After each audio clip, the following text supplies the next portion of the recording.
আজকে আমরা কবি জীবনানন্দ দাশের আকাশের সাতটি তারা কবিতাটি আলোচনা করব। কবিতাটি আলোচনা করার পূর্বে আমরা কবি সম্পর্কে সংক্ষেপে দু একটি তথ্য জেনে নেব।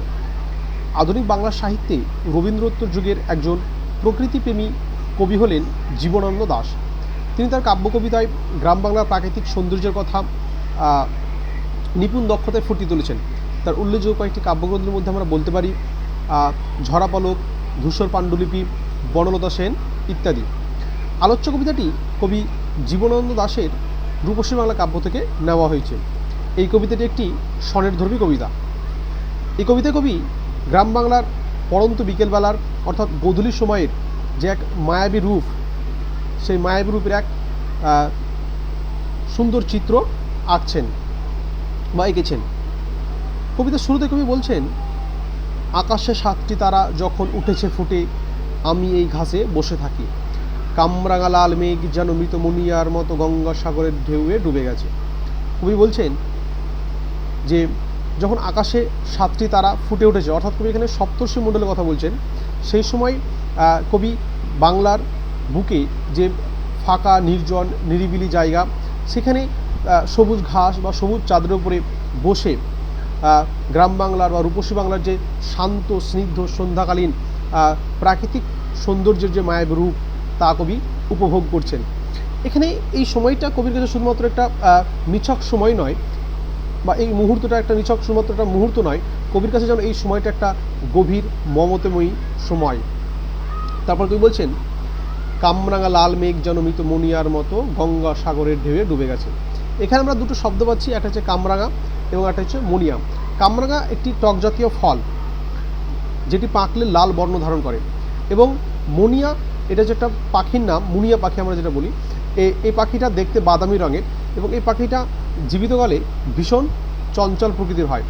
তো কবি বলছেন যে মেঘ যেন কামরাঙা ফলের মতো হয়ে উঠেছে, অর্থাৎ কবি মেঘকে কামরাঙা ফলের সঙ্গে তুলনা করছেন। সূর্য যখন অস্ত যায় তখন সূর্য তার যে লাল আভা, সেই লাল আভায় আকাশের মেঘকে রাঙায়িত করে তোলে, এবং মেঘটাও এই পাকা কামরাঙা ফলের মতো লাল বর্ণ ধারণ করে। তবে এখানে কামরাঙা ফলের সঙ্গে মেঘের এক অসাধারণ চিত্রকল্প আঁকছেন, এবং তারপরেই কবি আবার মেঘকে মৃত মনিয়া পাখির সঙ্গে তুলনা করছেন। যে মনিয়া পাখি যখন সে জীবিত থাকে তখন ভীষণ চঞ্চল থাকে, কিন্তু যখন সে মারা যায় তখন সে শান্ত স্বভাবের হয়। তো কবি মেঘের সেই শান্তশিষ্ট বৈশিষ্ট্যকে বোঝানোর জন্যই মৃত মনিয়া পাখির প্রসঙ্গ নিয়েছেন। অর্থাৎ কবি এখানে বলছেন যে মেঘটা যেন শান্ত হয়ে গঙ্গাসাগরের জলে ডুবে যাচ্ছে, গঙ্গাসাগরের জলের সঙ্গে মিশে যাচ্ছে, বিলীন হয়ে যাচ্ছে। অর্থাৎ দিনের অন্তিমকালটা যখন যেন শান্ত হয়ে শেষ হচ্ছে। তারপরে কবি বলছেন, আসিয়াছে শান্ত অনুগত বাংলার নীল সন্ধ্যা। কবি এখানে বাংলার সন্ধ্যাকে নীল সন্ধ্যা বলছেন। কারণ কি? কারণ যখন দিন শেষ হচ্ছে এবং রূপসী বাংলার আকাশে, গ্রাম বাংলার আকাশে যখন সন্ধ্যা ঘনিয়ে আসছে, সেই সময়টাই পুরো আকাশ জুড়ে একটা নীলাচে আভা বিস্তীর্ণভাবে ছড়িয়ে পড়ে। তো কবি সেই সময়টাকে বোঝানোর জন্যই বলছেন যে গ্রাম বাংলার যে সন্ধ্যা, সেটা যেন নীল সন্ধ্যা হয়ে ওঠে এবং সেটা খুবই শান্ত স্নিগ্ধ। তারপর কবি বলছেন, কেশবতী কন্যা যেন এসেছে আকাশে, আমার চোখের পরে মুখের পরে চুল তার ভাসে। কেশ মানে চুল। তো কবি এখানে কল্পনা করছেন যে কোনো এক লম্বা ঘন চুলের রাশির অধিকারিণী যেন আকাশে এসেছে এবং এসে তার চুলের যে রাশিগুলো সেটা যেন ছড়িয়ে দিয়েছে, এবং সেই চুলগুলো কেশগুলো যেন কবির চোখের ওপরে মুখের পরে যেন স্পর্শ করছে। সেই কেশবতী কন্যা যেন তার চুলগুলোকে বুলিয়ে দিচ্ছে কবির চোখে মুখে। এর ফলে কবি গ্রাম বাংলার সন্ধ্যাটাকে, রূপসী বাংলার সন্ধ্যাটাকে ঝাপসা দেখছেন, এবং সন্ধ্যাকালীর প্রাকৃতিক সৌন্দর্যটা কবির কাছে আরও মায়াবী হয়ে উঠেছে। তবে কবি বলছেন, পৃথিবীর কোনো পথ এই কন্যারে দেখেনি গো। অর্থাৎ এই কেশবতী কন্যাকে জন্য পৃথিবীর অন্য কোনো পথ দেখেনি।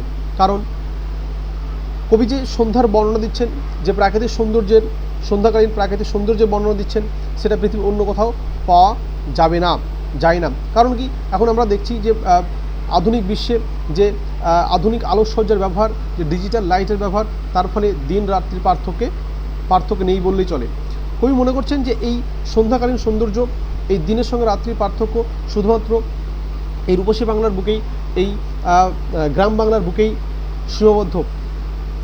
এখানেই একমাত্র এই কেশবতী কন্যা, অর্থাৎ এই লম্বা ঘন চুলের রাশের অধিকারিণী কোনো এক সুন্দরী নারীর চুলের বিন্যাসের ফলে যে প্রাকৃতিক সন্ধ্যাকালীন সৌন্দর্যের বর্ণনা, সেটা এই বাংলার বুকে, এই রূপসী বাংলার বুকেই সীমাবদ্ধ।